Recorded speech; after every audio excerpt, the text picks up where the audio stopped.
They never imagined she would walk into the boardroom in a crisp navy suit, her eyes sharp as steel, holding a portfolio that everyone feared to open. They had laughed when they saw her carrying trash bags, stooping to wipe coffee spills at their feet. Laughed at her worn-down shoes, at her prematurely graying hair, at the color of her skin.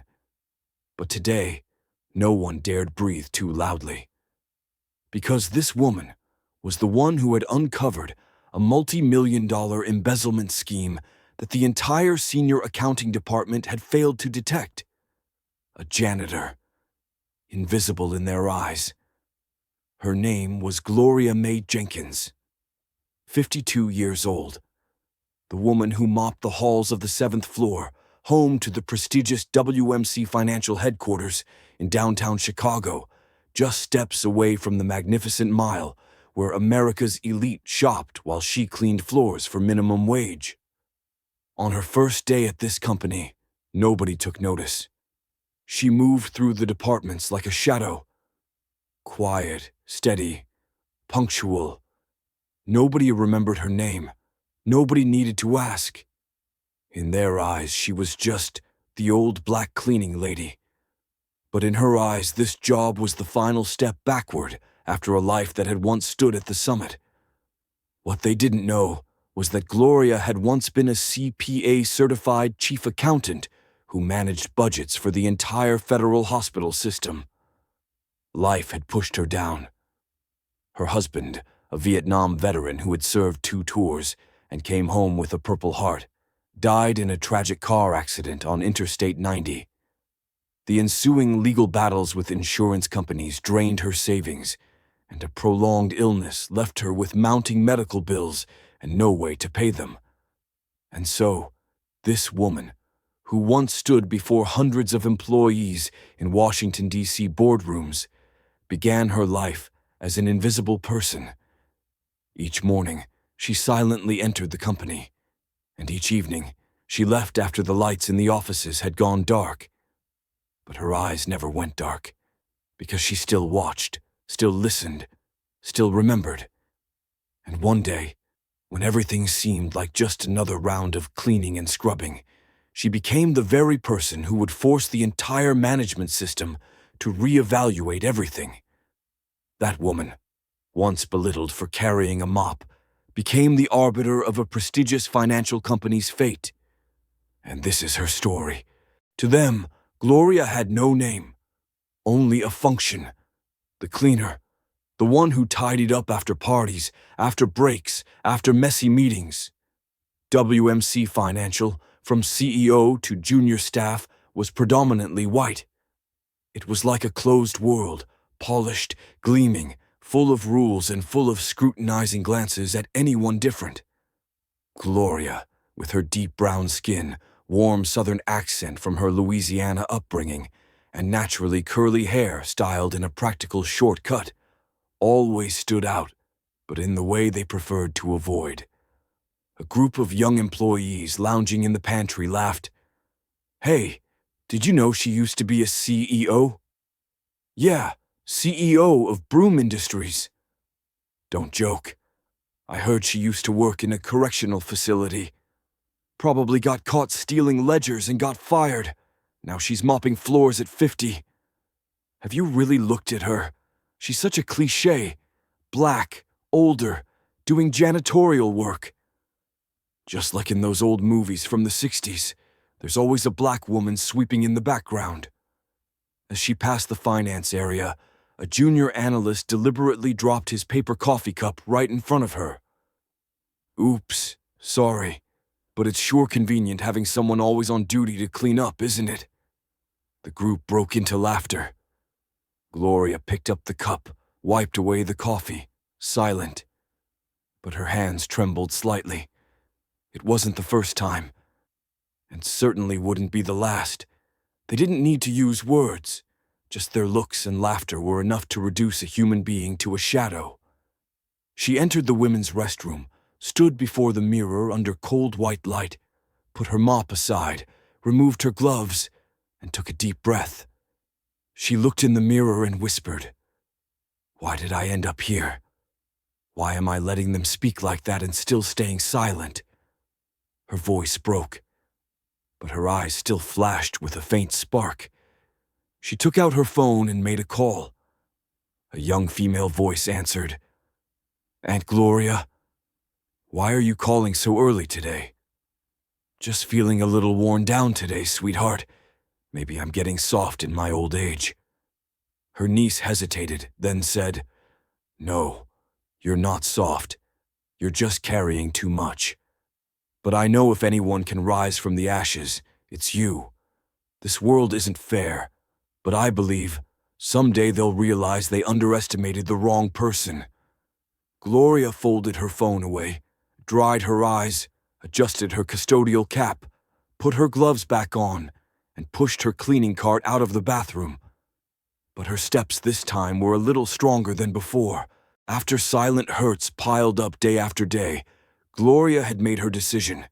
She would only finish this month, then quit, then leave this place forever. Alone in the basement employee area, she held an old notebook, scribbling a few lines. She had a modest plan: gather her small savings, borrow some capital from old friends, and open a bakery or small convenience store in Chicago's South Side, where her church community could support her. A place where people would call her by name, where she wouldn't have to bow her head. She had no expectations left for this company. To her, this place was the final transit station of a resilient life. A week passed. She kept sweeping hallways, emptying trash, wiping windows, receiving her paycheck, silently nodding goodbye with no response. But the whispers continued. In the pantry area, a group of white employees continued to make jokes about her during lunch. "Hey, I heard she's planning to open a bakery on the South Side. I'm not going there. I don't want to eat food made by someone who mops floors." "Yeah, brooms will probably be the house specialty. Let's call it Janitor and Jenkins Pastries." Slogan: clean from floor to stomach. The group erupted in laughter. Gloria stood in a hidden corner, hearing everything. She turned away, her eyes holding back a tear. They still thought she was a joke, a symbol of failure. The only colored person in a self-satisfied sea of white offices. Friday night in Washington, D.C., the company was empty. Gloria cleaned the senior accounting office, quietly plugged in earphones, listening to old Motown classics. Aretha Franklin's Respect played faintly. As she knelt to clean under the desk, a white paper edge peeked out from between the desk leg and wall. She paused, squinted, pulled out the paper. It read, "Internal Ledger Report, Restricted Access." She was about to toss it in the trash, but something compelled her. She opened it, skimmed through, then frowned. An ordinary person might not understand, but someone who had been a chief accountant for nearly 15 years like her could not fail to see. Something was wrong here. She pulled up a chair, looked intently at the spreadsheet. Dozens of internal transfers, duplicate numbers, unclear notes. Recurring destination accounts with unusual patterns. Authorizing signature, the current chief accountant. She tucked the paper into her pocket, removed her earphones, her face tensed. Quiet. But her eyes lit up. She didn't know if this was fate's gift or a final test. But for the first time in years, she wasn't just thinking about leaving anymore. Gloria returned to her small apartment in Bronzeville, a historically black neighborhood on Chicago's South Side. She placed the bag containing the paper on the table, turned on the desk lamp, poured a hot cup of tea, then unfolded the document again. She wasn't impulsive. She knew well that one sheet of paper wasn't enough to accuse anyone, but it was a sign, and she, who once headed internal audits, knew exactly how to follow the trail of money. She opened an old laptop, began taking notes, reconstructing a diagram of internal transfers from memory. She remembered each room, each person whose office she had cleaned. She remembered where printers were located, even who regularly printed documents and left them behind. Those scattered pieces could be clues. During cleaning hours in the following days, Gloria began paying more attention. She collected forgotten draft papers in the finance room, invoice copies, sticky notes, temporary salary calculation sheets. She found a detailed transfer statement printout showing the same recipient account numbers as in the original document.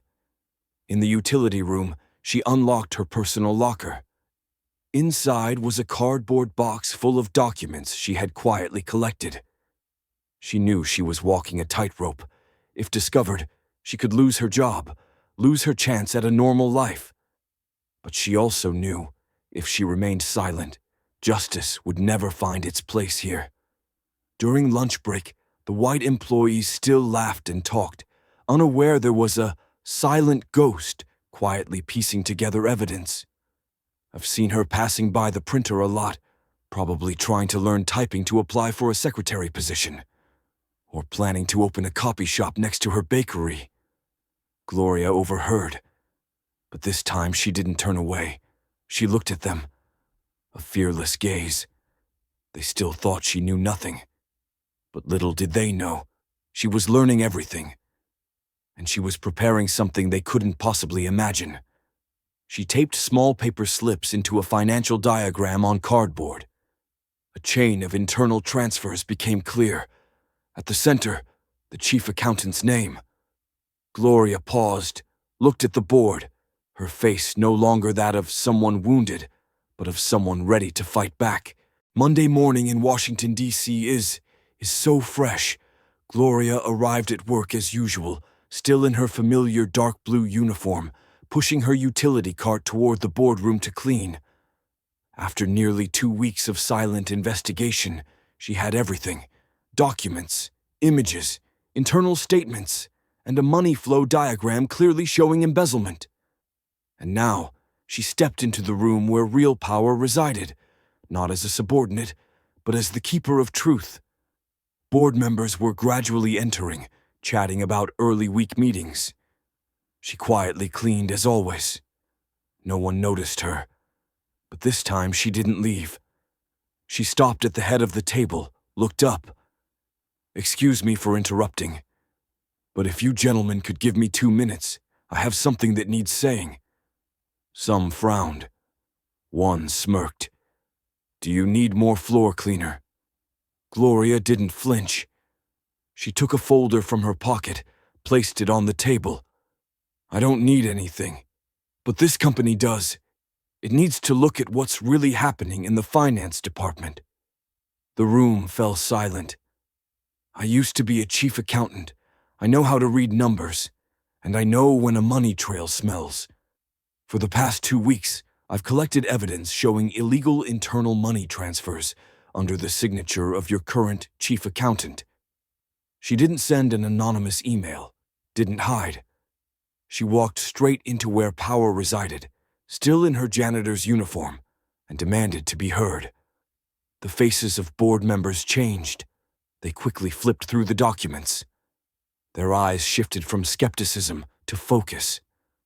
A senior manager, voice lowered. "Do you have evidence?" Gloria nodded. "Every transaction, every signature, every copy I could gather. I know the audit process. I did this job before life knocked me down."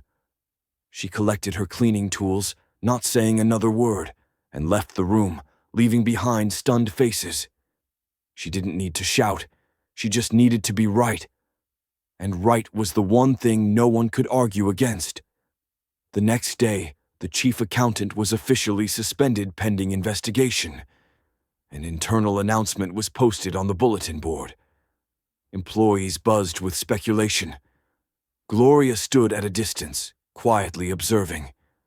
A young employee whispered, "Who would dare do this? These reports aren't easy to find."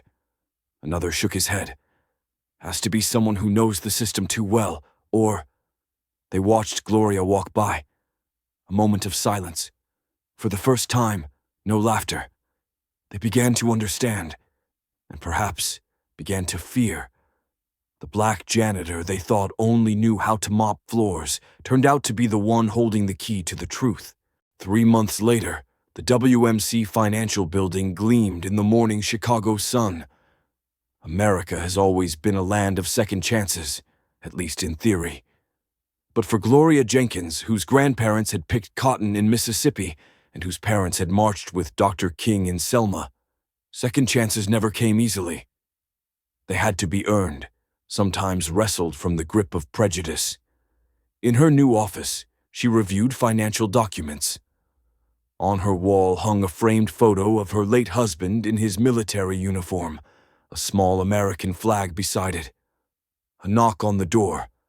A young woman entered, Katie, one of the employees who had once mocked Gloria. She carried files, her manner now respectful. "Miss Jenkins, here are the quarterly reports you requested, and there's something else." She placed a small wrapped box on Gloria's desk. Gloria looked up, questioning. "It's from all of us," Katie said softly. "Today marks 3 months since everything changed." Gloria unwrapped it. Inside was a beautiful fountain pen in a wooden case, engraved with GMJ and Truth Rises. Katie said, "My grandfather always said you can tell a lot about a person by how they treat those they don't need to impress. I was raised in a small town in Indiana where we didn't, well, I never really knew many black folks," Gloria finished gently. Katie nodded, embarrassed. "Yes, ma'am, and I'm sorry for who I was, for what I said." Gloria replied, "America isn't just about where we've been, but where we're going. My daddy told me that in 1968, right after Dr. King was shot. I didn't believe him then. Some days I still don't. But some days, like today, I do." In a board meeting, she presented a new financial oversight system. "This isn't just about catching wrongdoing," she said. "It's about creating a system where everyone feels valued enough to speak up when something isn't right." The board chairman, an older white man with a southern accent, said, "Ms. Jenkins, when you first came to us with those documents, I'll admit I had my doubts, not about the evidence, but about whether this company was ready for the changes you're bringing. I was wrong." At a new employee orientation, she spoke to a diverse group of new hires. "At WMC, we believe talent comes in every color, from every background. I stand before you as living proof that in America, your story isn't finished until you say it is." The changes went beyond just financial reforms. Under Gloria's leadership, WMC established a scholarship for accounting students from underrepresented communities, partnered with Chicago's Southside community colleges, and created an ethics hotline that protected whistleblowers. She visited her old church in Bronzeville, where elder parishioners embraced her. "Girl, when I heard what happened, I told everyone, that's our Gloria," an elderly black woman named Miss Hattie exclaimed. "She always had fire in her spirit, even when she was cleaning folks' offices." Gloria laughed. "Miss Hattie, I'm still cleaning, just bigger messes now." "Ain't that the truth about life?" Miss Hattie replied. "The higher you go, the bigger the messes need cleaning." At home in her modest apartment, she watered plants on her small balcony overlooking the Chicago skyline. Her phone rang. It was her niece. "Aunt Gloria, I got accepted to Northwestern's accounting program, and I got that scholarship you told me about." Gloria smiled, tears in her eyes. "Your grandmother, my sister, would be so proud. You know what she always said. Together they said, 'Education is the one thing they can't take from you.'" 1 year after her appointment, the company held a special reception in the main conference room, the same room she once cleaned. They say time heals all wounds. But Gloria knew better. It wasn't time that healed. It was truth, respect, and the courage to stand tall when the world expected you to kneel. She entered the reception in an elegant suit, and the room applauded. Many faces that once looked through her now looked up to her. The board chairman raised a glass. 1 year ago, WMC Financial was on the brink of scandal. Today, we're being recognized as an industry leader in ethical practices. And we owe it all to a woman who reminds us that character isn't about your position. It's about your principles. She moved through the crowd, stopping near the service staff, predominantly people of color, who were serving refreshments. She spoke to each by name, asking about their families. The measure of change wasn't just in financial reforms or company policies. It was in how the invisible became visible, how names were remembered, how dignity was restored. Later that evening, most guests had left. She stood alone in the conference room, remembering. A maintenance worker entered, an older black man with kind eyes. "Ms. Jenkins, don't mean to disturb you, just need to tidy up a bit." She smiled. "You're Mr. Wilson, right? From the south side near Emmett Till Road." He looked surprised. "Yes, ma'am. Didn't think you'd remember something like that." "I remember everyone who's ever been invisible, Mr. Wilson," she said, "because I know exactly how that feels." She helped him gather a few glasses from the table. "My grandson's studying accounting at Malcolm X College," he said. "He has your newspaper article pinned above his desk." "Tell him I'd be happy to meet him someday," she replied. Her final action of the evening was to walk to her old utility closet where she once stored her cleaning supplies. She opened it. Inside, everything was exactly as she had left it. She touched her old uniform hanging on a hook, then placed something on the shelf. Her first name plaque from when she became acting chief accountant. "For whoever comes next," she whispered. In the nation that proclaimed all people are created equal, Gloria Jenkins proved that sometimes the most profound patriotism comes from those who've seen America at its worst, yet still fight for America at its best. Her story wasn't just about rising from janitor to executive. It was about restoring the dignity that should have been there all along. She walked out of the building. Evening had fallen. Chicago's lights sparkled. She paused on the steps, looked back at the building where she was once invisible, and smiled. The smile of a woman who knew exactly who she was. From the cotton fields of Mississippi where her grandparents toiled, to the marches in Selma where her parents dared to dream, to the executive suite where she now stood, Gloria Jenkins embodied the American journey at its most challenging and its most triumphant. Not because she finally got the recognition she deserved, but because when she had the power to change things, she remembered what it meant to be powerless. And that made all the difference.